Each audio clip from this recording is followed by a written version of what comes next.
हाँ जी, अस्सलाम वालेकुम, सत श्री अकाल, नमस्कार ते दंगे मातरम साथियो ते जय आर्यावर्त।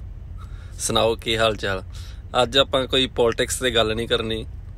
अज गल करनी आ दो की गल्लां करनियां बालियां ज़्यादियां नहीं, हल्कियां फुल्कियां हासे खेडे वालियां ते पर विच कुछ गल्लां तलख भी आ। गिप्पी गरेवाल पाकिस्तान गया आपदा पिंड वेखण वास्ते ते उन्होंने बड़ा वधिया रिस्पॉन्स मिलिया। उहदे पिंड वालियां नूं भी चाह सी, चाह होना ही सी, क्योंकि तुहानूं पता ही आ भी जदों पिंड दा कोई मुंडा तरक्की करदा आ ते पिंड वालियां नूं माण भी हुंदा आ, चाह भी हुंदा आ। उन्हां दा भाई ओह पिंड आ, वेखण गया, बड़ा वधिया उन्होंने प्रोटोकॉल मिलिया। जिन्ने भी होर मतलब उत्थों दे है सी चैनल, यूट्यूब चैनल, उन्होंने सारिਆਂ ने कवरेज दी। गवर्नमेंट वालों भी उहदी सिक्योरिटी वास्ते बड़ा वधिया इंतजाम किया गया ते उन्होंने कवरेज दी। अपने पंजाबी लहर वालियां ने, नासर ढिल्लों वीर हरां ने, उन्हां दी वीडियो, उन्हां दा पिंड जाण दा सारा जो भी प्रोग्राम सी ते गुरुद्वारा साहब गए उत्थे, वो सारा उन्होंने कवर किया ते बड़ियां वधिया गल्लां बातां होईयां। मतलब बहुत वधिया सी, जाना चाहिदा आ। होर भी जिहड़े एक्टर आ जिन्हां दे भाई पिंड हैगे आ लहिंदे पंजाब दे विच, ओह जाण, वेखण, लोकां नूं मिलण, लोकां दा आपस दे विच प्यार वधे, एक दूजे नाल मिलण वरतण। ते पंजाबी लहर वालियां ने वीडियो कीती अपलोड ते मैं उत्थे कमेंट कर दिता। मैं कमेंट किया भी पंजाबीओ घुट घुट के जफ्फियां पाओ ते दुनिया नूं साड़ो ते जिउंदे वसदे रहो। ते ओहदे थल्ले जिहड़े कमेंट फिर आए ਉਹ ਤੁਸੀਂ ਪੁੱਛੋ ਨਾ। ਕੁਛ ਤਾਂ ਜਿਹੜੇ ਆਪਣੇ ਪੰਜਾਬੀ ਭਰਾ ਸੀ ਉਹਨਾਂ ਨੇ ਤਾਂ ਫਿਰ ਉਹ ਕਮੈਂਟ ਵਧੀਆ ਕੀਤੇ ਤੇ ਹੁਣ ਮੈਂ ਤਾਂ ਨੋਰਮਲ ਕਹੀ ਸੀ ਇਹ ਗੱਲ ਵੀ ਭਾਈ ਦੁਨੀਆ ਨੂੰ ਸਾੜੋ, ਪਰ ਹੁਣ ਪਤਾ ਨਹੀਂ ਕੀ ਗੱਲ, ਕਈਆਂ ਨੂੰ ਉਹ ਗੱਲ ਪਰਸਨਲੀ ਲੈ ਗਏ ਤੇ ਉਹਨਾਂ ਨੂੰ ਐਂ ਲੱਗਿਆ ਵੀ ਸ਼ਾਇਦ ਮੈਂ ਉਹਨਾਂ ਵਾਸਤੇ ਉਹ ਗੱਲ ਕਹੀ ਆ। ਉਹ ਕਹਿੰਦੇ ਵੀ ਇੱਕ ਤਾਂ ਸਾਡੇ ਭੈਣ ਜੀ ਆ, ਉਹਨਾਂ ਦਾ ਮੈਂ ਪੂਰਾ ਨਾਂ ਨਹੀਂ ਲੈਣਾ, ਬੜੇ ਟਾਈਮ ਬਾਅਦ ਉਹਨਾਂ ਨੇ ਕਮੈਂਟ ਕੀਤਾ, ਸ਼ਰਮਾ ਭੈਣ ਜੀ। ਸ਼ਰਮਾ ਭੈਣ ਜੀ ਕਹਿੰਦੇ ਵੀ ਹਾਂ ਵੀ ਤੁਸੀਂ ਪਾਓ ਘੁੱਟ ਘੁੱਟ ਕੇ ਜੱਫੀਆਂ ਤੇ ਅਸੀਂ ਵੇਖਦੇ ਹਾਂ।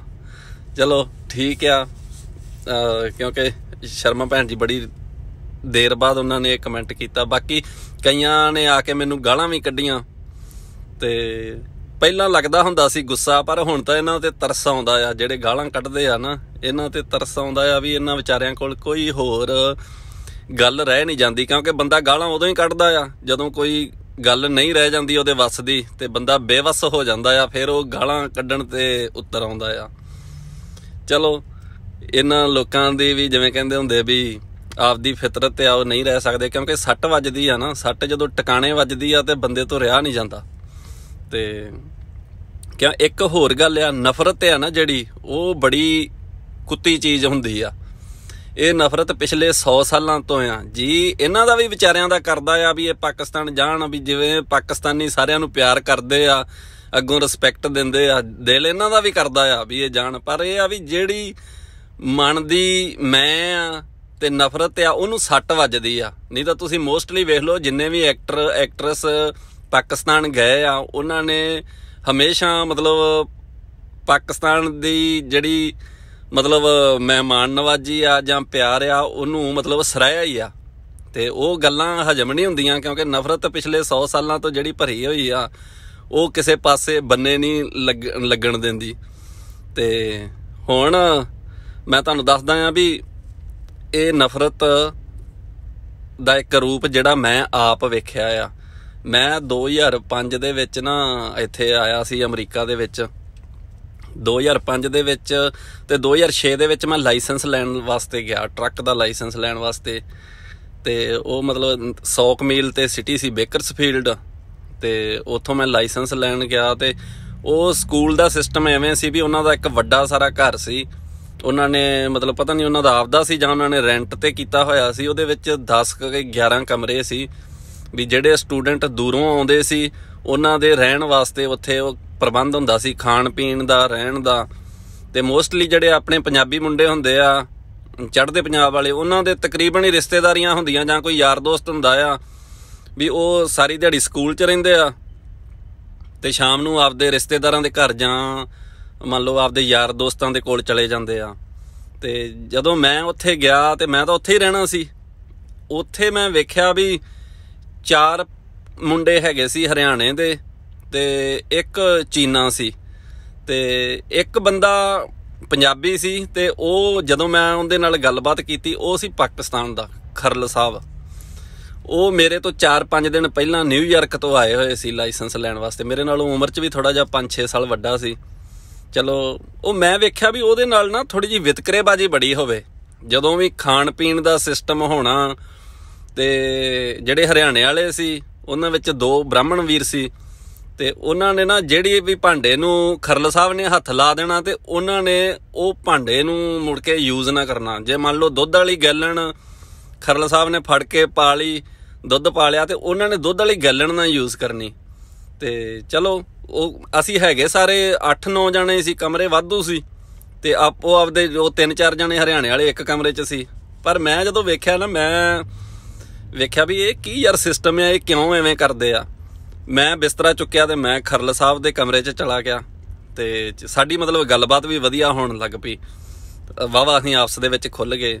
ਜਦੋਂ ਅਸੀਂ ਸਵੇਰੇ ਸਾਰੀ ਦਿਹਾੜੀ ਸਕੂਲ ਵੀ ਰਹਿਣਾ ਤੇ ਸਕੂਲ ਵੀ ਅਸੀਂ ਵਧੀਆ ਮਤਲਬ ਇਕੱਠੇ ਰਹਿਣਾ, ਗੱਲਬਾਤ ਕਰਦੇ ਰਹਿਣਾ। ਖਰਲ ਸਾਹਿਬ ਨੇ ਕਦੀ ਟਰੈਕਟਰ ਟਰਾਲੀ ਨਹੀਂ ਚਲਾਇਆ, ਉਹਨਾਂ ਨੂੰ ਹਿਸਾਬ ਨਹੀਂ ਸੀ ਆਉਂਦਾ ਟਰੱਕ ਬੈਕ ਬੂਕ ਲਾਉਣ ਦਾ।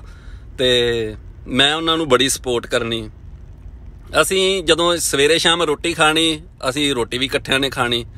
ਤੇ ਇੱਕ ਵੀਰ ਮੈਨੂੰ ਆ ਕੇ ਕਹਿੰਦਾ ਵੀ ਤੈਨੂੰ ਪਤਾ ਇਹ ਕੌਣ ਬੰਦਾ ਆ? ਮੈਂ ਕਿਹਾ ਵੀ ਹਾਂ ਮੈਨੂੰ ਪਤਾ ਆ ਵੀ ਇਹ ਪਾਕਿਸਤਾਨ ਤੋਂ ਆ। ਕਹਿੰਦਾ ਇਹ ਮੁਸਲਮਾਨ ਆ ਤੇ ਇਹਦੇ ਤੋਂ ਦੂਰ ਰਹਿ, ਤੇਰਾ ਧਰਮ ਭ੍ਰਸ਼ਟ ਹੋ ਜਾਣਾ ਆ। ਮੈਂ ਕਿਹਾ ਵੀ ਮੈਨੂੰ ਤਾਂ ਬਾਹਲੀ ਆ ਨੌਲੇਜ ਨਹੀਂ ਹੈਗੀ ਆਪਦੇ ਧਰਮ ਦੀ, ਤੇ ਧਰਮ ਕਿਵੇਂ ਭ੍ਰਸ਼ਟ ਹੋ ਜਾਊਗਾ ਵੀ ਇਹਦੇ ਨਾਲ? ਕਹਿੰਦਾ ਨਹੀਂ ਇਹ ਮਲੇਸ਼ ਆ, ਇਹ ਆਹ ਖਾਂਦੇ ਆ ਉਹ ਖਾਂਦੇ ਆ ਤੇ ਇਹਨਾਂ ਤੋਂ ਦੂਰ ਰਹਿਣਾ ਚਾਹੀਦਾ ਆ। ਮੈਂ ਕਿਹਾ ਓਕੇ। ਉਹ ਜਿਵੇਂ ਜਿਹੜੇ ਬੰਦੇ ਨਾਲ ਦੁਨੀਆ ਨਫ਼ਰਤ ਜ਼ਿਆਦਾ ਕਰਦੀ ਆ, ਮੇਰੀ ਫਿਤਰਤ ਉਹੋ ਜਿਹੀ ਆ ਵੀ ਮੈਨੂੰ ਉਹਦੇ ਨਾਲ ਪਿਆਰ ਜ਼ਿਆਦਾ ਹੋ ਜਾਂਦਾ ਆ। ਨਾਲੇ ਮੈਨੂੰ ਤਾਂ ਪ੍ਰੋਬਲਮ ਵੀ ਕੋਈ ਨਹੀਂ ਸੀ ਹੈ। ਚਲੋ ਜੀ, ਉੱਥੋਂ ਅਸੀਂ 10-11 ਦਿਨਾਂ ਦੇ ਵਿੱਚ ਲਾਇਸੈਂਸ ਲੈ ਲਏ, ਵਾਪਸ ਆ ਗਏ। ਤੇ 2 ਮਹੀਨਿਆਂ ਬਾਅਦ ਮੈਨੂੰ ਖਰਲ ਸਾਹਿਬ ਦੀ ਕਾਲ ਆਈ। ਉਹ ਨਿਊਯਾਰਕ ਵਾਪਸ ਚਲੇ ਗਿਆ। ਮੈਨੂੰ ਕਹਿੰਦੇ ਵੀ ਮੈਂ ਟਰੱਕ ਚਲਾਉਣਾ ਜ਼ਰੂਰ ਆ, ਪਰ ਮੈਂ ਕਿਸੇ ਦਾ ਨਹੀਂ ਚਲਾਉਣਾ, ਮੈਂ ਆਪਣਾ ਮੁੱਲ ਖਰੀਦ ਕੇ ਤੇ ਫਿਰ ਹੀ ਚਲਾਉਣਾ ਆ। ਮੈਂ ਕਿਹਾ ਚਲੋ ਕੋਈ ਨਹੀਂ। ਮੈਂ ਆਪਦੇ ਕਜ਼ਨ ਨਾਲ ਗੱਲ ਕੀਤੀ, ਅਸੀਂ ਟਰੱਕ ਵੇਖ ਲਿਆ, ਲੈ ਲਿਆ। ਤੇ ਉਹ ਮੂਵ ਹੋ ਕੇ ਨਿਊਯਾਰਕ ਤੋਂ ਇੱਥੇ ਹੀ ਆ ਗਏ ਕੈਲੀਫੋਰਨੀਆ। ਅਸੀਂ ਇਕੱਠੇ ਰਹਿਣ ਲੱਗ ਪਏ। ਅਸੀਂ 2 ਜਾਣੇ ਪਹਿਲਾਂ ਰਹਿੰਦੇ ਸੀ। ਇਤਫਾਕ ਵੇਖੋ ਇਹ ਆ ਵੀ ਪਵਨ, ਉਹ ਵੀ ਮੁੰਡਾ ਬਾਹਮਣ ਸੀ, ਉਹ ਮੇਰੇ ਨਾਲ ਰਹਿੰਦਾ ਸੀ ਤੇ ਪਹਿਲਾਂ ਹੀ। ਤੇ ਉਧਰੋਂ ਖਰਲ ਸਾਹਿਬ ਆ ਗਏ, ਸਿਆਪਾ ਫਿਰ ਉਹ ਪੈ ਗਿਆ ਮਜ਼ਹਬ ਵਾਲਾ। ਤੇ ਖਰਲ ਸਾਹਿਬ ਹਰੀ ਹੁਣ ਜਿਵੇਂ ਮੈਂ ਵੀ ਖਾ ਲੈਂਦਾ ਆ ਮੀਟ ਮੂਟ, ਉਹ ਵੀ ਖਾਂਦੇ ਸੀ। ਤੇ ਇਧਰੋਂ ਜਿਹੜਾ ਸਾਡਾ ਵੀਰ ਬ੍ਰਾਹਮਣ ਸੀ, ਉਹ ਹਰੀ ਓਮ ਹੋ ਜਾਵੇ ਜਦੋਂ ਅਸੀਂ ਮੀਟ ਮੂਟ ਬਣਾਉਣਾ ਤੇ ਖਾਣਾ ਪੀਣਾ, ਉਹ ਬੜਾ ਸਿਆਪਾ ਪੈ ਜਾਣਾ। ਉਹਨੇ ਸਾਡੇ ਨਾਲੋਂ ਭਾਂਡੇ ਵੱਖਰੇ ਕਰ ਲੈਣੇ। ਤੇ ਜਾਣੀ ਇਹ ਆ ਵੀ ਮੈਨੂੰ ਨਹੀਂ ਸਮਝ ਆਉਂਦੀ ਵੀ ਇਹ ਨਫ਼ਰਤ ਦੇ ਪਿੱਛੇ ਜੜ ਕੀ ਆ। ਪਰ ਇਹ ਆ ਵੀ 2 ਸਾਲ ਖਰਲ ਸਾਹਿਬ ਮੇਰੇ ਨਾਲ ਰਹੇ, ਨਾ ਤਾਂ ਮੇਰੇ ਪੂਛ ਉੱਗੀ ਤੇ ਨਾ ਖਰਲ ਸਾਹਿਬ ਦੇ ਸਿਰ ਦੇ ਉੱਤੇ ਸਿੰਘ ਉੱਗੇ। ਵੀ ਅਸੀਂ ਇੱਕ ਦੂਜੇ ਨਾਲ ਇਕੱਠੇ ਖਾਂਦੇ ਪੀਂਦੇ ਸੀ। ਹੁਣ ਵੀ ਅਸੀਂ ਇੱਕ ਦੂਜੇ ਨਾਲ ਕੰਟੈਕਟ ਦੇ ਵਿੱਚ ਆ, ਬੜਾ ਵਧੀਆ ਇੱਕ ਦੂਜੇ ਨਾਲ ਗੱਲਬਾਤ ਕਰਦੇ ਆ। ਪਰ ਮੈਨੂੰ ਇਸ ਨਫ਼ਰਤ ਦੀ ਸਮਝ ਨਹੀਂ ਆਉਂਦੀ ਵੀ ਕਿਸੇ ਬੰਦੇ ਦੇ ਹੱਥ ਲਾਉਣ ਨਾਲ ਜਾਂ ਮਤਲਬ ਇੱਕ ਦੂਜੇ ਨਾਲ ਮਿਲਣ ਵਰਤਣ ਨਾਲ, ਇਕੱਠਿਆਂ ਇੱਕ ਥਾਲੀ ਦੇ ਵਿੱਚ ਖਾਣ ਨਾਲ ਧਰਮ ਭ੍ਰਸ਼ਟ ਕਿਵੇਂ ਹੋ ਜਾਂਦਾ ਆ। ਇਹ ਆ ਨਫ਼ਰਤ। ਹੁਣ ਗਿੱਪੀ ਗਰੇਵਾਲ ਗਿਆ ਆ, ਕਿਸੇ ਨੂੰ ਕੋਈ ਪ੍ਰੋਬਲਮ ਨਹੀਂ ਹੋਣੀ ਚਾਹੀਦੀ, ਪਰ ਇਹ ਆ ਵੀ ਪ੍ਰੋਬਲਮ ਕਈਆਂ ਨੂੰ ਬਹੁਤ ਜ਼ਿਆਦੀ ਆ ਇਸ ਗੱਲ ਤੋਂ ਵੀ ਇਹ ਕੀ ਹੋ ਗਿਆ। ਕਿਉਂਕਿ ਕੋਰੀਡੋਰ ਤੋਂ ਬੜੀ ਜ਼ਿਆਦਾ ਪ੍ਰੋਬਲਮ ਆ, ਖਾਸ ਕਰਕੇ ਹੁਣ ਤਾਂ ਬਹੁਤ ਜ਼ਿਆਦਾ ਅੱਖਾਂ ਦੇ ਵਿੱਚ ਰੜਕਦੇ ਪਏ ਆ ਵੀ ਇਹ ਕੀ ਹੋ ਗਿਆ। ਤੇ ਅਜੇ ਇੱਕ ਗੱਲ ਹੋ ਰਿਹਾ, ਕਦੀ ਸਾਨੂੰ ਇਹ ਵੀ ਸੋਚਣਾ ਚਾਹੀਦਾ ਆ ਵੀ ਅਸੀਂ 3 ਜਾਂ 350 ਫੈਮਲੀਆਂ ਆ ਜਿਹੜੀਆਂ ਇਸ ਖਿੱਤੇ ਦੇ ਵਿੱਚ ਨਾ ਪਿਛਲੇ ਕੁਛ 100 ਸਾਲਾਂ ਤੋਂ ਅਸੀਂ ਇੱਕ ਦੂਜੇ ਨਾਲ ਲੜਦੇ ਪਏ ਆ। ਮੈਨੂੰ ਨਹੀਂ ਪਤਾ ਇਹ ਸਾਨੂੰ ਸਮਝ ਆਊਗੀ ਜਾਂ ਨਹੀਂ ਆਊਗੀ, ਕਦੋਂ ਅਸੀਂ ਬੰਦੇ ਦੇ ਪੁੱਤ ਬਣਾਂਗੇ। ਪਰ ਕਦੀ ਇਹ ਸੋਚ ਕੇ ਵੇਖਿਓ, ਇੱਧਰੋਂ ਸੇਖੋਂ ਸਾਹਿਬ, ਉਧਰੋਂ ਢਿੱਲੋਂ ਸਾਹਿਬ ਦੀ ਛਾਤੀ ਪਾੜਦੇ ਆ ਤੇ ਉਹਨਾਂ ਨੂੰ ਮਿਲਦਾ ਪਰਮਵੀਰ ਚੱਕਰ ਹੈਂ। ਉਧਰੋਂ ਭੱਟੀ ਸਾਹਿਬ, ਇੱਧਰ ਕਿਸੇ ਸੰਧੂ ਸਾਹਿਬ ਦੀ ਖੋਪੜੀ ਪਾੜਦੇ ਆ ਤੇ ਉਹਨਾਂ ਨੂੰ ਮਿਲਦਾ ਆ ਨਿਸ਼ਾਨੇ ਹੈਦਰ ਹੈਂ।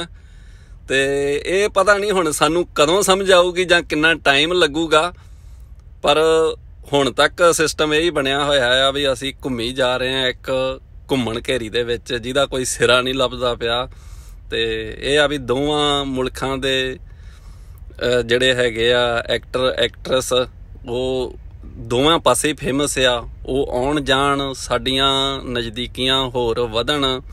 ਜਿਨ੍ਹਾਂ ਨੂੰ ਤਕਲੀਫ ਆ ਉਹਨਾਂ ਨੂੰ ਤਾਂ ਰਹਿਣੀ ਆ, ਕਿਉਂਕਿ ਇਹ ਜਿਹੜੀ ਤਕਲੀਫ ਉਹਨਾਂ ਨੂੰ ਹੁੰਦੀ ਆ ਉਹਦੇ ਪਿੱਛੇ ਬੜੀ ਵੱਡੀ ਹਿਸਟਰੀ ਆ। ਤੇ ਜਿਹੜੇ ਉਹਨਾਂ ਦੇ ਦਿਮਾਗ ਦੇ ਵਿੱਚ ਫੀਡ ਕੀਤਾ ਗਿਆ ਆ ਜ਼ਹਿਰ, ਕੂੜਾ ਕਰਕਟ, ਉਹ ਨਹੀਂ ਸਾਫ਼ ਹੋ ਸਕਦਾ। ਕਿਉਂਕਿ ਇੱਕ ਇਹ ਆ ਵੀ ਵੱਖਰਾ ਮਜ਼ਹਬ ਆ, ਉਹ ਡਿਫਰੈਂਸ ਸਮਝਿਆ ਜਾ ਸਕਦਾ। ਇੱਕ ਇਹ ਆ ਵੀ ਜਦੋਂ ਬੰਦਾ ਇੱਕ ਦੂਜੇ ਨੂੰ ਇਹ ਸਮਝਣ ਲੱਗ ਪਵੇ ਨਾ ਵੀ ਮੇਰਾ ਸਹੀ ਆ ਤੇ ਇਹਦਾ ਗਲਤ ਆ, ਉਹ ਫਿਰ ਗੱਲ ਹੋਰ ਪਾਸੇ ਚਲੀ ਜਾਂਦੀ ਆ। ਤੇ ਹੁਣ ਅਸੀਂ ਤਾਂ ਪਿਛਲੇ 6.5 ਸਾਲਾਂ ਤੋਂ ਵੇਖਦੇ ਹੀ ਇਹ ਪਏ ਆ ਵੀ ਜਦੋਂ ਰਿਲੀਜਨ ਦੇ ਉੱਤੇ ਇੱਕ ਦੂਜੇ ਦੇ ਉੱਤੇ ਅਟੈਕ ਹੋਣ ਲੱਗ ਪਵੇ ਨਾ ਤੇ ਉਹ ਜਿਹੜੀਆਂ ਪ੍ਰੋਬਲਮਾਂ ਆ ਉਹ ਨਹੀਂ ਸੁਲਝਦੀਆਂ ਹੁੰਦੀਆਂ। ਤੇ ਇੱਧਰਲੇ ਪਾਸੇ ਤਾਂ ਸਿਸਟਮ ਚੱਲਦਾ ਹੀ ਇਹ ਪਿਆ ਆ, ਇਸਲਾਮ ਨੂੰ ਟਾਰਗੇਟ, ਮੁਸਲਮਾਨਾਂ ਨੂੰ ਟਾਰਗੇਟ। ਪਰ ਇਹ ਆ ਵੀ ਕਮ ਸੇ ਕਮ ਸਾਨੂੰ ਲਹਿੰਦੇ ਤੇ ਚੜ੍ਹਦੇ ਵਾਲਿਆਂ ਨੂੰ ਖੁੱਲ੍ਹੇ ਦਿਲਾਂ ਨਾਲ ਤੇ ਖੁੱਲ੍ਹੇ ਦਿਮਾਗਾਂ ਨਾਲ ਜੱਫੀਆਂ ਪਾਉਣੀਆਂ ਚਾਹੀਦੀਆਂ ਆ ਤੇ ਇੱਕ ਦੂਜੇ ਨਾਲ ਮਿਲਣਾ ਵਰਤਣਾ ਚਾਹੀਦਾ ਆ। ਤੇ ਮਜ਼ਹਬ ਨੂੰ ਪਿੱਛੇ ਰੱਖ ਕੇ ਕੋਈ ਗੱਲ ਨਹੀਂ, ਮਜ਼ਹਬ ਆਪਦਾ ਫਾਲੋ ਕਰੋ। ਤੇ ਮੈਂ ਤਾਂ ਅੱਗੇ ਵੀ ਕਈ ਵਾਰੀ ਗੱਲ ਕੀਤੀ ਆ ਵੀ ਬਾਬਾ ਨਾਨਕ ਕਹਿੰਦਾ ਆ ਵੀ ਹਿੰਦੂਆਂ ਸੇ ਕਰ ਦੋਸਤੀ, ਮੁਸਲਮਾਨ ਸੇ ਪਿਆਰ। ਇਹ ਸਾਰੇ ਹੀ ਅਸੀਂ ਮੰਨੀਏ ਤੇ ਬੈਟਰ ਆ ਤੇ ਫਿਰ ਅਸੀਂ ਸੁਖੀ ਰਹਿ ਸਕਦੇ ਹਾਂ। ਜਿਨ੍ਹਾਂ ਨੇ ਦੁਖੀ ਰਹਿਣਾ ਆ ਉਹਨਾਂ ਨੇ ਰੱਬ ਵੱਲੋਂ ਹੀ ਉਹਨਾਂ ਨੂੰ ਜਿਵੇਂ ਉਹੋ ਜਿਹਾ ਸਿਸਟਮ ਉਹਨਾਂ ਦੇ ਫੀਡ ਕੀਤਾ ਹੋਇਆ, ਉਹਨਾਂ ਨੇ ਸੁਖੀ ਨਹੀਂ ਹੋਣਾ। ਹੱਸਦੇ ਖੇਡਦੇ ਵੇਖ ਕੇ ਵੀ ਉਹਨਾਂ ਨੇ ਸੁਖੀ ਨਹੀਂ ਹੋਣਾ। ਤੇ ਬਸ ਇੰਨੀ ਗੱਲਬਾਤ ਸੀ। ਗਿੱਪੀ ਗਰੇਵਾਲ ਤੇ ਹੋਰ ਗੁਰਪ੍ਰੀਤ ਘੁੱਗੀ, ਹੋਰ ਵੀ ਕਈ ਆ ਜਿਹੜੇ ਪੰਜਾਬੀ ਐਕਟਰ ਆ, ਉਹਨਾਂ ਦੀਆਂ ਜੜ੍ਹਾਂ ਲਹਿੰਦੇ ਦੇ ਵਿੱਚ ਆ ਤੇ ਕਈ ਲਹਿੰਦੇ ਵਾਲਿਆਂ ਦੀਆਂ ਪੰਜਾਬੀ ਐਕਟਰਾਂ ਦੀਆਂ ਜੜ੍ਹਾਂ ਚੜ੍ਹਦੇ ਵਿੱਚ ਆ। ਆਉਣ ਜਾਣ, ਮਿਲਣ ਤੇ ਨਵੀਆਂ ਫਿਲਮਾਂ ਵੀ ਆਉਣ ਤੇ ਅਸੀਂ ਵੇਖੀਏ। ਕੋਈ ਉਹੋ ਜਿਹੀ ਫਿਲਮ ਨਾ ਬਣਾਉਣ ਜਿਹੋ ਜਿਹੀਆਂ ਇਹ ਬਣਾਉਂਦੇ ਆ ਵੀ ਗੁੱਸਕੇ ਮਾਰੇਂਗੇ। ਗੁੱਸਕੇ ਮਾਰ ਕੇ ਵੇਖ ਲਿਆ ਆ ਇਹਨਾਂ ਨੇ, ਦਿੱਲੀ ਦੇ ਦੱਲਿਆਂ ਨੇ, ਤੇ ਉਹ ਗੱਲ ਨਹੀਂ ਬਣਨੀ। ਬਾਕੀ ਜਿਉਂਦੇ ਵਸਦੇ ਰਹੋ, ਰੱਬ ਰੱਖਾ।